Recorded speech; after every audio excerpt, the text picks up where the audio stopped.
Hello student, চলো আমি চলে এসেছি তোমাদের সাথে বেসিক ইলেকট্রিক্যালের ডিসি সার্কিটের নেক্সট ভিডিও নিয়ে। ওকে, চলো আমরা বেসিক ইলেকট্রিক্যালের লাস্ট দিন জাস্ট কেভিএল আমরা দেখেছি। আজকে আমরা একটা প্রবলেম সলভ করব কেভিএল রিলেটেড।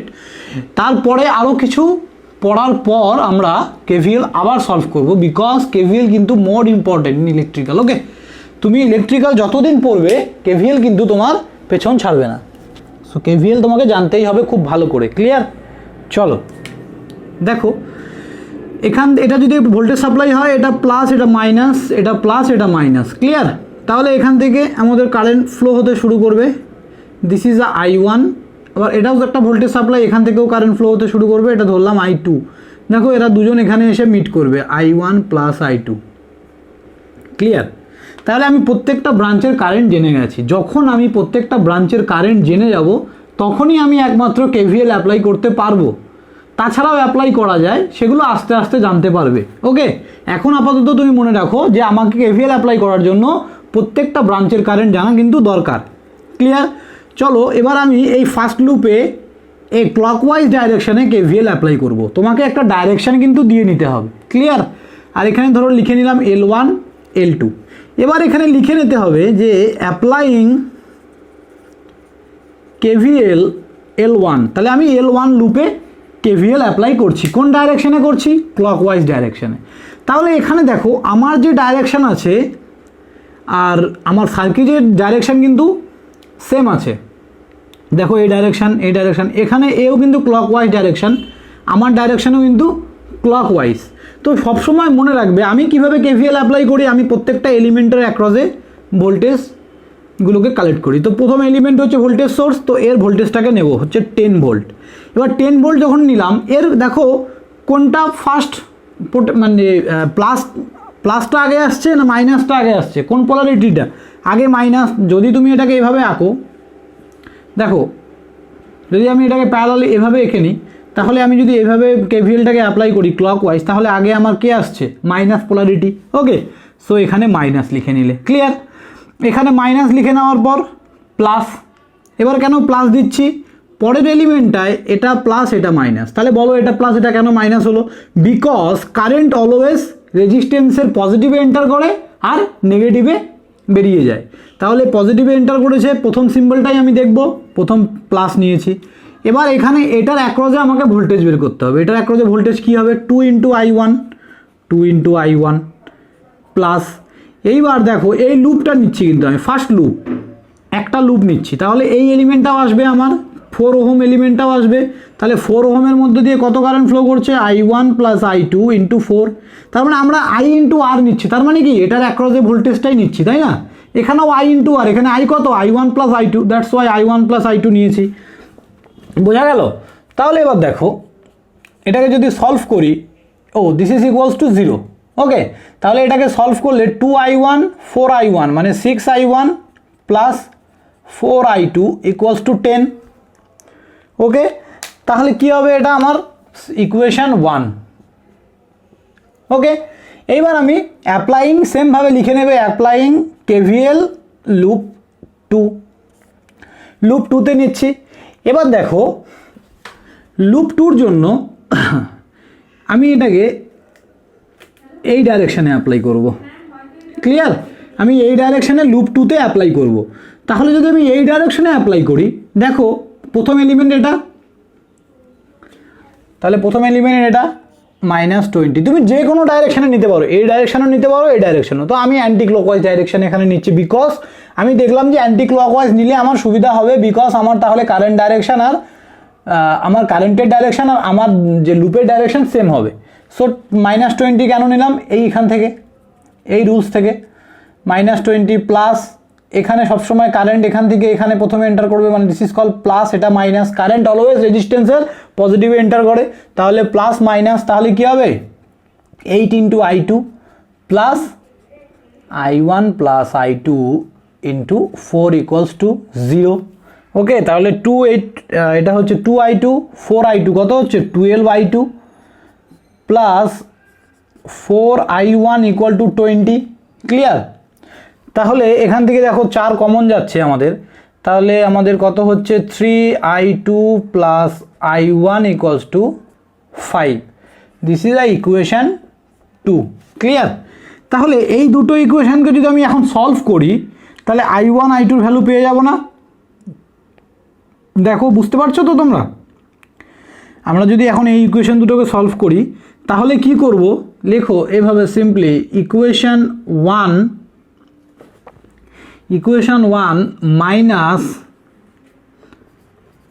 Equation 2 into 6। তার মানে এই 2 নম্বর ইকুয়েশনের সাথে আমরা 6 দিয়ে মাল্টিপ্লাই করব। দেখো কি হবে, প্রথমে ইকুয়েশন 1টা লেখো 6I1 প্লাস 4I2, এবার মাইনাস করছি, এদিকে 6 3 6 18I2 মাইনাস 6I1, তারপরে এখানে বাইরে 10 মাইনাস 5 6 30। ওকে, দেখো ক্যালকুলেশন একটু দেখে নেবে, আমার ভুল হতেও পারে, আমি ক্যালকুলেশন অতটাও ফলো করি না। সো মেন হচ্ছে তুমি কি শিখতে পারছো সেটা। ওকে, সো এখানে আমি কি দেখলাম যে এখানে কত আসছে আমার minus 14I2 equal to minus 20, তাহলে মাইনাস মাইনাস কেটে গেল, I2 ইকুয়ালস টু হচ্ছে 20/14 মানে হচ্ছে কত 10/7। ক্লিয়ার? দিস ইজ আ 10/7। এবার দেখো আমি I2 পেয়ে গেছি, এবার আমরা দেখব I1 কি করে বের করবো এই ইকুয়েশনে? Put the value of I2 in the equation 2। তাহলে ইকুয়েশন 2তে যদি আমরা I2 এর ভ্যালু বসিয়ে দেই তাহলে 3 into 10/7 plus I1 equal to 5, তাহলে I1 ইকুয়ালস টু 5 মাইনাস দেখো 30/7, তাহলে কত হবে 7 5 7 35, হ্যাঁ 5/7। ওকে, তাহলে I1 কত আসলো আমাদের? I1 হচ্ছে 5/7, I2 আসলো কত 10/7। ওকে, তাহলে আমরা কি দেখলাম যে I1 মানে এখান থেকে কত কারেন্ট ফ্লো করছে 5/7, এখান থেকে কত কারেন্ট ফ্লো করছে 10/7, তাহলে এখান থেকে কত করবে? তাদের সাম করবে। সুতরাং I1 প্লাস I2, তার মানে যদি তোমাকে কোশ্চেনে বলে যে find the current across the 4 ohm resistance, 4 ohm রেজিস্ট্যান্সের মধ্যে দিয়ে কত কারেন্ট ফ্লো করছে, তাহলে I1 প্লাস I2 করে দিলেই হয়ে গেল। দেখো 15/7 যোগ করে দেখবে 15/7। ক্লিয়ার? ঠিক আছে, this is all about KVL problems. Okay, so আমি তোমাদের এগুলো আরও ডিটেলসে দেখাবো অনেক কিছু করে, এরপরে আরও প্রবলেম শেখো। এটা জাস্ট তোমরা এখন বিগিনার্স, সো তার জন্যই আমি এটা করে দিচ্ছি। আর যারা নতুন ইলেকট্রিক্যাল ইঞ্জিনিয়ারিং পড়ছো আমি তাদেরকে বলবো তারা কিন্তু প্লিজ কোনো কিছু প্রবলেম হলে আমাকে নিচে কমেন্ট করে অবশ্যই জানাবে, এনি প্রবলেম। ওকে, আর তোমাদের আরও যদি খুব বেশি সমস্যা হয় তোমরা আমার গ্রুপের লিঙ্কে জয়েন করতে পারো। আমার বেশিরভাগ ভিডিওর লিঙ্কেই, ভিডিওর ডেসক্রিপশনে আমার গ্রুপের লিঙ্ক দেওয়া আছে, ফেসবুক অথবা হোয়াটসঅ্যাপ। ওখানে গিয়ে এনি প্রবলেম তোমরা ওখানে সাবমিট করতে পারো, আমি তোমাদের প্রবলেম সলভ করে দেবো। ক্লিয়ার? চলো এবার দেখবো আমরা নেক্সট টপিক হচ্ছে ideal voltage source. Ideal voltage source. So ideal voltage source কি? দেখো, যদি একটা ভোল্টেজ সোর্স এভাবে কানেক্টেড থাকে না, এটা লোড, এটা ধরো আমার রেজিস্টিভ লোড মানে আর এটা ভোল্টেজ সোর্স, এটাকে আমরা আইডিয়াল ভোল্টেজ সোর্স বলি। কারণ কি এখানে এটা আইডিয়াল হওয়ার কারণ হচ্ছে এর মধ্যে এ কতটা কারেন্ট ডেলিভার্ড করতে পারবে সেটা বলা নেই। তার মানে লোডের উপর লোড ডিপেন্ড করছে যে লোড কতটা কারেন্ট ড্র করবে এর থেকে। তার মানে কি আমি দেখতে পাচ্ছি যে এটা যদি একটা আইডিয়াল ভোল্টেজ সোর্স হয়, এ কিন্তু মানে প্রচুর কারেন্ট দিতে পারে। ওকে, ধরো এটা একটা ফিক্সড ভ্যালু দেওয়া আছে 10 ভোল্ট, বাট কারেন্টের কোনো সীমা নেই। কারেন্ট কে ডিসাইড করবে? লোড ডিসাইড করছে। কিন্তু যে এটাই যদি আমাদের অরিজিনাল ভোল্টেজ সোর্স হতো তাহলে কি হতো, এখানে কারেন্ট রেটিং ভোল্টেজ রেটিং দেওয়া থাকতো। তার মানে কি এমনভাবেই দেওয়া থাকতো, ধরো এটা তোমার বাড়ির সাপ্লাই 220 ভোল্ট। ওকে, আর তোমার বাড়িতে লোড লাগানো আছে, ধরো ফ্রিজ আছে, এসি আছে, যাই হোক। এবার তুমি ফট করে আরেকটা লোড লাগিয়ে দিলে। এখানে কি লোড লাগিয়ে দিলে? যে না একটা বড় ইন্ডাস্ট্রি খুলে দিয়েছো বা বাড়িতে কোনো একটা ফ্যাক্টরি খুলে দিয়েছো, ফ্যাক্টরিতে লাগিয়ে দিলে। এবার সেই ফ্যাক্টরিটা যদি তোমার বাড়ির সাথে লাগিয়ে দাও বাড়ির কানেকশানের সাথে, তাহলে কি ফ্যাক্টরি টানতে পারবে এই সাপ্লাইটা? কেন টানতে পারবে না? বিকজ এই যে সাপ্লাইটা এটা হচ্ছে ফিক্সড, যে 220 ভোল্ট আর ম্যাক্সিমাম 20 অ্যাম্পিয়ার।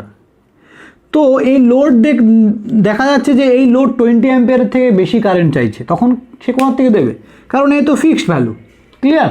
তার জন্য আমাকে ইলেকট্রিক অফিসে যোগাযোগ করতে হবে। কিন্তু এটা যদি একটা আইডিয়াল ভোল্টেজ সোর্স হয়, আইডিয়াল কথাটার মানেই হচ্ছে ধরে নিচ্ছি আমরা, this is a not Real term, okay? So A infinity Times of current কিন্তু প্রোভাইড করতে পারবে। লোড যত বাড়ছে কারেন্ট তত ও ফ্লো করাতে পারবে। আমি এখনই দেখাচ্ছি তোমাদের।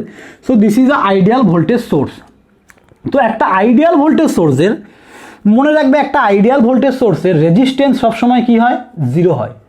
একটা আইডিয়াল ভোল্টেজ সোর্সের রেজিস্ট্যান্স মানে ইন্টারনাল রেজিস্ট্যান্স কিন্তু অলওয়েজ 0 হয়, ক্লিয়ার?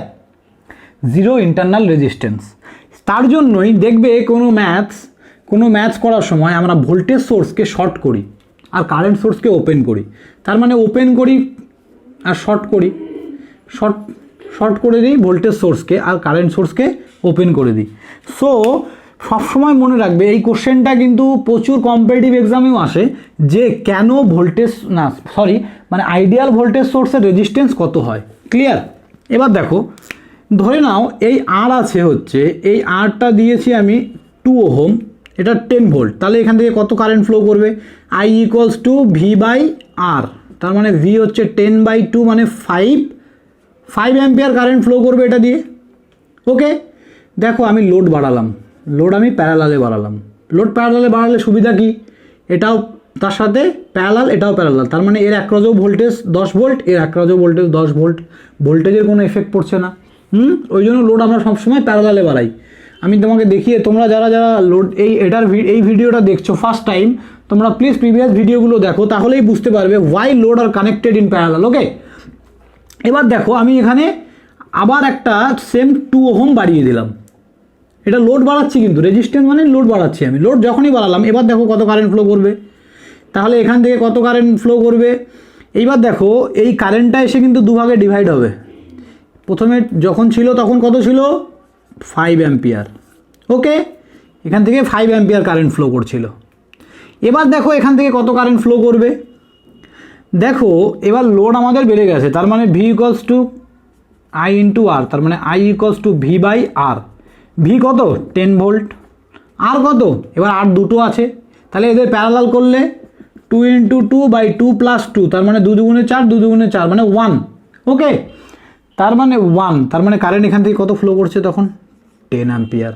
দেখেছো, লোড বাড়লো, কারেন্ট ফ্লো বাড়ছে। সো এখান থেকে আমরা বলতে পারি যে কারেন্ট ফ্লো ডিপেন্ড করছে লোডের উপর।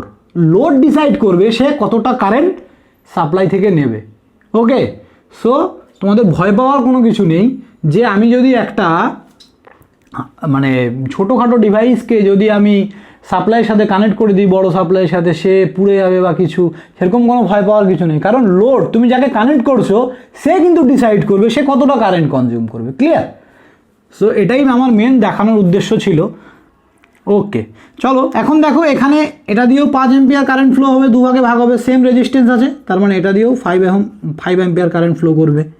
বুঝতে পেরেছো? তুমি আরও লোড বাড়াও, এখানে আরও কারেন্ট বাড়বে, তার মানে লোড বাড়ালেই কারেন্ট ফ্লো বাড়ছে, ক্লিয়ার? চলো এবার আইডিয়াল ভোল্টেজ সোর্স হলো real voltage source.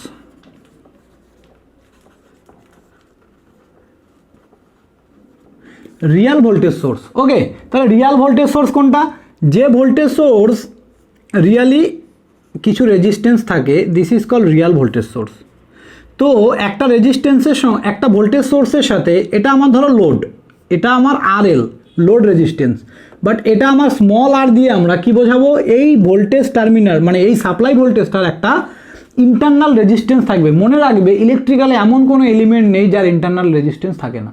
Each and everything সবার একটা ইন্টারনাল রেজিস্ট্যান্স থাকে। তো যদি তোমার এই সাপ্লাইয়ের একটা ইন্টারনাল রেজিস্ট্যান্স দিয়ে দেয়, তাহলে এই পুরোটাকে আমরা বলতে পারি যে this is a practical voltage source, okay? অথবা রিয়াল ভোল্টেজ সোর্স। তার মানে এই ভিটা এই আরের উপর ডিপেন্ড করছে।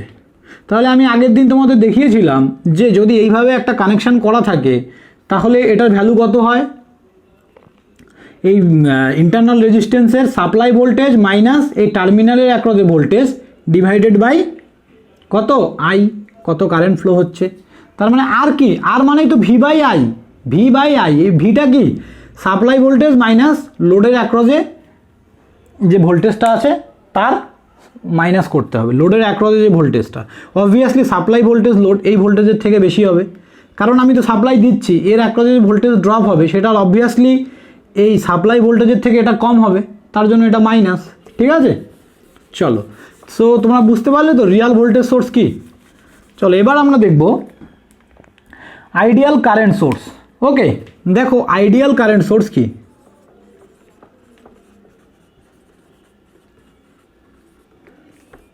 আইডিয়াল কারেন্ট সোর্স কি তাহলে বলবো, যে কারেন্ট সোর্সটা কারো উপর ডিপেন্ড করে না, যে কারেন্ট সোর্সটা কারো উপর ডিপেন্ড করে না, this is call ideal current source.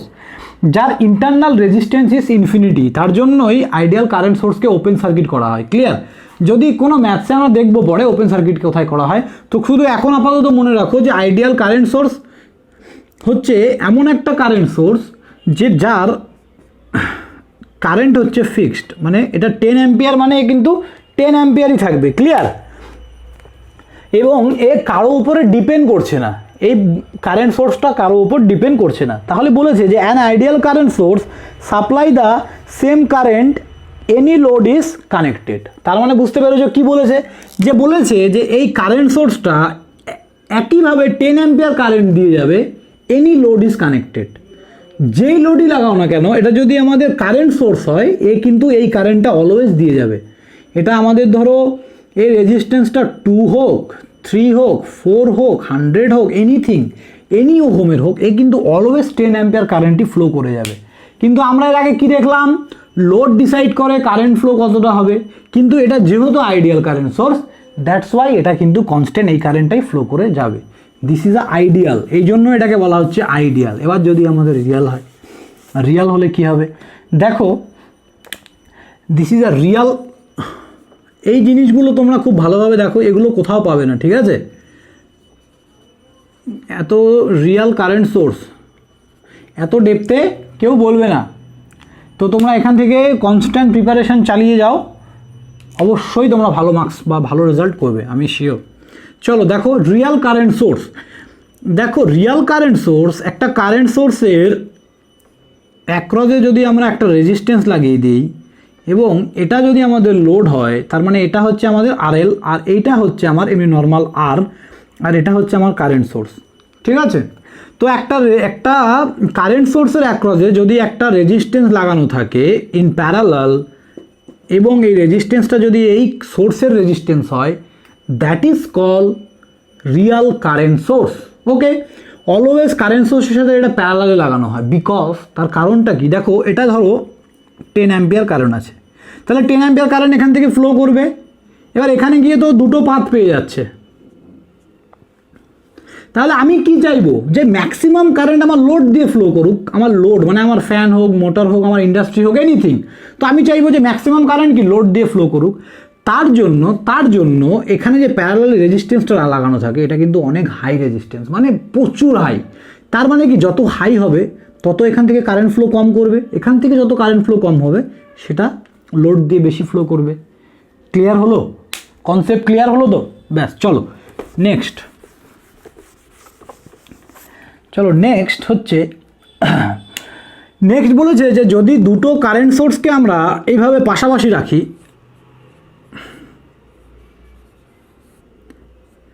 ধরো এটা 2 অ্যাম্পিয়ার, এটা 5 অ্যাম্পিয়ার। ওকে, তাহলে এখানে আমরা টোটাল 7 অ্যাম্পিয়ার কারেন্ট পাবো। কারণ আমরা প্রথম দিনই দেখেছিলাম যে কারেন্ট কেন scalar quantity, why not vector quantity, because কারেন্টের যে দেখো মান আছে, অভিমুখ দুটোই আছে, বাট স্কেলার। ওয়াই? বিকজ কারেন্টের সামেশন অ্যালজেব্রিক সামেশন, এই দুটো ভেক্টর সামেশন হয় না, অলওয়েজ অ্যালজেব্রিক সামেশন। তার মানে যদি সেম ডাইরেকশনে কারেন্ট ফ্লো করে, তাহলে কিন্তু লোড দিয়ে আমাদের 7 অ্যাম্পিয়ার কারেন্টই ফ্লো করবে অলওয়েজ। যদি কানেকশানটা এরকম হতো, ধরো এই অ্যারোটা উপরের দিকে আছে, এই অ্যারোটা নিচের দিকে আছে, দেখো অ্যারো হেডের উপর ডিপেন্ড করছে যে কারেন্ট ডাইরেকশান কোন দিকে হবে। এই যদি অ্যারো হেড নিচের দিকে থাকে তাহলে এটা প্লাস এটা মাইনাস, তাহলে ধরো এটা 2 অ্যাম্পিয়ার এটা 1 অ্যাম্পিয়ার, তাহলে আমি এখানে কত পাবো, এখানে আমি পাবো 1 অ্যাম্পিয়ার। ওকে, তার মানে এ সাপ্লাই দিচ্ছে 2 অ্যাম্পিয়ার, এ 1 অ্যাম্পিয়ার কেটে নিচ্ছে, ঠিক আছে, সাবট্রাকশন হয়ে যাবে।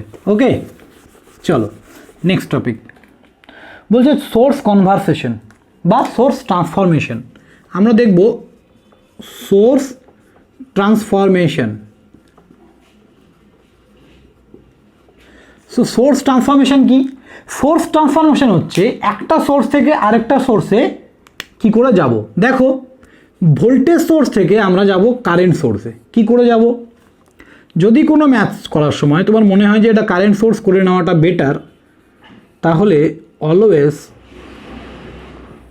তুমি কি করবে, কারেন্ট সোর্সে চলে যেতে পারো। দেখো যদি একটা ভোল্টেজ সোর্স, ধরো এটা 10 ভোল্ট, এটা 2 ওহম, যদি একটা ভোল্টেজ সোর্সের সাথে একটা রেজিস্ট্যান্স ইন সিরিজে কানেক্টেড থাকে, তাহলে এই রেজিস্ট্যান্সটার রেসপেক্টে আমি এটাকে সোর্স ট্রান্সফরমেশন করতে পারি। তাহলে কি করে করব?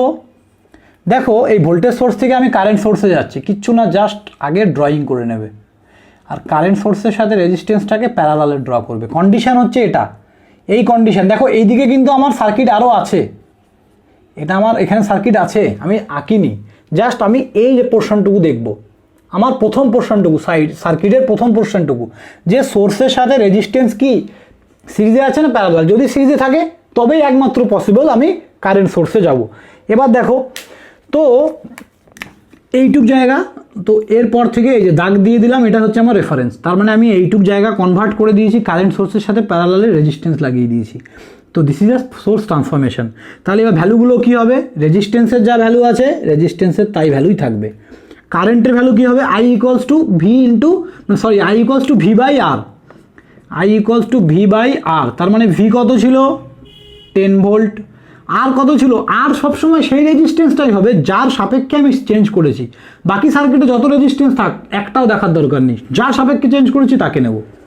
কত হলো 5 অ্যাম্পিয়ার। তাহলে এই কারেন্ট সোর্সটার ভ্যালু কত হবে 5 অ্যাম্পিয়ার। ওকে, সেমভাবে তুমি এখান থেকে আবার এখানে আসতে পারবে, সেমভাবে তুমি এখান থেকে এখানে আসতে পারবে। চলো সেটাও দেখে নিচ্ছি। সো সেটাকে কি বলবো, current source to voltage source transformation. তাহলে কারেন্ট সোর্স থেকে ভোল্টেজ সোর্সে আমরা কি করে যাব। দেখো এটা আমার একটা কারেন্ট সোর্স আছে, তার সাথে যদি রেজিস্ট্যান্স ইন সিরিজে কানেক্টেড থাকে, রেজিস্ট্যান্স ইন প্যারালালে কানেক্টেড থাকে, তাহলে আমি সোর্স ট্রান্সফরমেশন কি করে করব। তার মানে এটা আমার ধরো 5 অ্যাম্পিয়ার আছে আর এটা আমার আছে 2 ওহম। ওকে, তাহলে আমি সোর্স ট্রান্সফরমেশন লাগাচ্ছি। কন্ডিশন হচ্ছে কারেন্ট সোর্সের সাথে রেজিস্ট্যান্সটাকে অলওয়েজ ইন প্যারালাল। ওকে, তাহলে কিচ্ছু না, তুমি আগে ছবিটা ড্র করে নেবে, ব্যাস। এবার এদিকে যা ছবি আছে এই সার্কিটের এখানেও সেম ছবি হবে, এই দাগের পর থেকে ছবি কিন্তু সেম, সার্কিটের ডায়াগ্রাম সেম। ওকে, তাহলে রেজিস্ট্যান্সের ভ্যালুটা চোখ বুঝে বসিয়ে দেবে, এটা যা থাকবে এখানেও তা বসিয়ে দেবে। এবার আই, এবার এখানে voltage V equals to I into R. I কত ছিল এই কারেন্টে 5, আর কত হবে 2, তার মানে 10 ভোল্ট। তাহলে দেখেছো আগের যে প্রবলেমটা করালাম সেম, এখান থেকে এখানে গেছিলাম, আমি এখান থেকে এখানে আসলাম। Clear, this is a source transformation. Okay চলো এবার দেখবো, এটা কিন্তু খুব ইম্পর্টেন্ট, হ্যাঁ সোর্স ট্রান্সফরমেশনটা প্রচুর ইম্পর্টেন্ট, তোমরা প্লিজ এটা একদম খুব ভালো করে করো। ওকে, সোর্স ট্রান্সফরমেশন হলো, এবার voltage source to current source এগুলো হয়ে গেছে। এবার independent voltage and current source, independent voltage and current source. দেখো এই যে নর্মাল যে আমরা যে ভোল্টেজের বা কারেন্ট সোর্সের ছবিগুলো আঁকি, এই দুটোই সেম, এই দুটো কিন্তু same. This is a independent voltage source, এ কারো উপর ডিপেন্ড করছে না এই ধরনের সোর্সগুলো। এটা ভোল্টেজ সোর্স, কারেন্ট সোর্সকে আমরা মূলত এইভাবে লিখি, অ্যারো হেড হচ্ছে প্লাস আর তার নিচে হচ্ছে মাইনাস, অ্যারোর নিচে। সো এরা কি, এটা আর এটা কিন্তু সেম, হ্যাঁ এটার মধ্যে গোলাবে না, এটা প্লাস মাইনাস এইভাবে যদি দেওয়া থাকে গোলের মধ্যে, এটা কিন্তু আমাদের ভোল্টেজ সোর্স, এটা voltage source, same work same জিনিস। তো এই এগুলো হচ্ছে ইন্ডিপেন্ডেন্ট, কারো উপর ডিপেন্ড নয়। তাহলে তোমরা বলতেই পারো যে স্যার ডিপেন্ডেন্ট সোর্স কি দেখাচ্ছি, তো এগুলো এখানে আমি একটা কথা বলতে চাই যে এই ইন্ডিপেন্ডেন্ট ভোল্টেজ সোর্স এদের যে স্পেসিফিক ভ্যালুটা এরা কোনোদিনও চেঞ্জ হবে না, স্পেসিফিক ভ্যালু দেওয়াই থাকবে। ধরো 10 ভোল্ট বা 10 অ্যাম্পিয়ার বা 12 ভোল্ট 12 অ্যাম্পিয়ার, এটা হচ্ছে স্পেসিফিক, এটা আমরা বাড়াতে বা কমাতে পারবো না। বাট যদি ডিপেন্ডেন্ট সোর্স হয়, দেখো ডিপেন্ডেন্ট সোর্স 4 রকমের। একটা হচ্ছে এটা প্লাস মাইনাস, ওকে। ধরো এটা দেখতে পাচ্ছ, এইভাবে যখন ড্র করব এবং আমি ধরো এখানে লিখলাম 60V1, তার মানে হচ্ছে এটা তো ভোল্টেজ সোর্স, আর V1 দেখে বুঝতে পারলাম যে ডিপেন্ডেন্ট ভোল্টেজ সোর্স। কার উপর ডিপেন্ড? ভোল্টেজ। তার মানে ভোল্টেজ ডিপেন্ডেন্ট ভোল্টেজ সোর্স, তার মানে এটা কি? Voltage dependent voltage source. Clear? তাহলে ভোল্টেজ ডিপেন্ডেন্ট ভোল্টেজ সোর্স, তার মানে এটা হচ্ছে তার ছবি। তাহলে কি করে হবে? ধরো এটা একটা সার্কিট আছে, এটা আমাদের ভোল্টেজ আছে, এই ভোল্টেজটার নাম হচ্ছে V1, এই ভোল্টেজটার নাম হচ্ছে V1। এই রেজিস্ট্যান্সের ভ্যালুটা আমি জানি, ধরো 2 ওহম দিয়ে দিয়েছে, এখান থেকে কত কারেন্ট ফ্লো হচ্ছে দিয়ে দিয়েছে, এখানে আরও রেজিস্ট্যান্স আছে। এবার শেষে একটা ধরো এরকম ভোল্টেজ সোর্স, আর এটা বলা আছে এটা 60V1। তার মানে এই সোর্সের যে ভোল্টেজটা যত হবে তার উপর কিন্তু এটা ডিপেন্ড করছে। তাহলে আমি যতক্ষণ এই ভোল্টেজটা জানবো না ততক্ষণ আমি এই ডিপেন্ডেন্ট ভোল্টেজ সোর্সের ভ্যালুটাও কিন্তু জানি না। This is called voltage dependent voltage source. কোনো সার্কিটে যদি এভাবে দেওয়া থাকে তাহলে ওটাকে বলবো ভোল্টেজ ডিপেন্ডেন্ট ভোল্টেজ সোর্স। এবার দেখো current dependent current source, sorry voltage dependent voltage source হলো। এবার আমরা দেখব current dependent voltage source. Current dependent কিছুই না, তার মানে এটা I1 হয়ে গেল বা I2 I3। তার মানে ধরো এটা আমার এটা আমার নোন টার্ম, এখন আমি এটা জানি, আর এই কারেন্টটা হচ্ছে I1, এখানে আরও রেজিস্ট্যান্স আছে, এবার এখানে একটা ভোল্টেজ সোর্স আছে, বাট কি সোর্স? এটা ডিপেন্ডেন্ট সোর্স, এখানে 60I দেওয়া আছে I1, তার মানে এটা I1 এখানে দিয়েছে, এখানেও I1 দিয়েছে। তার মানে আমি কি বুঝতে পারলাম যে এই I1টা ডিপেন্ড করছে এখানকার কারেন্টের ওপর। তাহলে আমি এই প্রবলেমটা সলভ করে এখানকার কারেন্টটা বের করব, আবার এখানকার কারেন্টটা যদি আমি বের করতে পারি তাহলেই বলতে পারবো যে এই ভোল্টেজ সোর্সের এক্স্যাক্টলি ভ্যালুটা কত। ক্লিয়ার?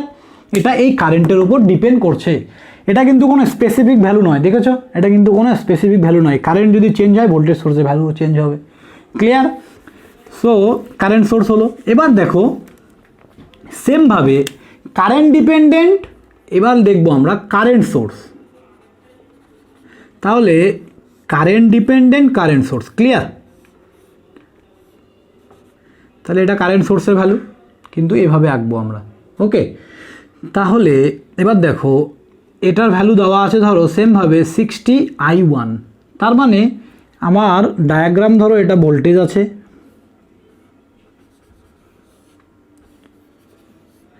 আর এখানে আমার এটা আছে, এটা আমার 60I1, আর এই যে I1 কারেন্টটা এখান থেকে ফ্লো করছে I1। তার মানে এগুলো ধরো সব নন টার্ম, সব আমি জানি। তাহলে এই 60I1 কার উপর ডিপেন্ড করছে? এই ব্রাঞ্চের কারেন্ট, এই আর দিয়ে কত কারেন্ট ফ্লো করছে তার উপর ডিপেন্ড করছে কি? Current dependent current source. Clear? This is called current dependent current source. এবার আমরা কি দেখব? Voltage dependent current source. Clear? Voltage dependent current source, তাহলে 4 রকমের ডিপেন্ডেন্ট সোর্স থাকে। তাহলে সবার আগে দেখে নিলাম কারেন্ট সোর্স, এটা কারেন্ট সোর্স হলো। কিসের উপর ডিপেন্ড করছে? V1 ভোল্টেজের উপর। সেমভাবে, ক্লিয়ার? সেমভাবে এখানে আসো, দেখো এই তো হচ্ছে আমাদের সার্কিট, এখানে আমাদের দেওয়া আছে 60V1। আমি একটাই ভ্যালু নিয়ে করাচ্ছি, তোমাদের বুঝতে সুবিধা হবে। ধরো এটা সাপ্লাই ভোল্টেজ, তার মানে আমি দেখতে পাচ্ছি যে সাপ্লাই ভোল্টেজের উপর ডিপেন্ড করছে এটা। বা কোনো কোনো সময় এরকমও দিয়ে দেয় যে এর অ্যাক্রসে, তার মানে R1 এর অ্যাক্রসে যদি V1 ভোল্টেজ হয়, এটা যদি V1 হয় তাহলে এর ভ্যালুটা কত। ঠিক আছে? কোনো সময় এর অ্যাক্রসে বা এর অ্যাক্রসে, যা হোক কারো অ্যাক্রসে বলে দেবে, তোমরা দেখলেই বুঝতে পারবে। ওকে, আপাতত বুঝে নাও যে what is dependent source. Clear? So thank you class, আজকের জন্য এটুকুই।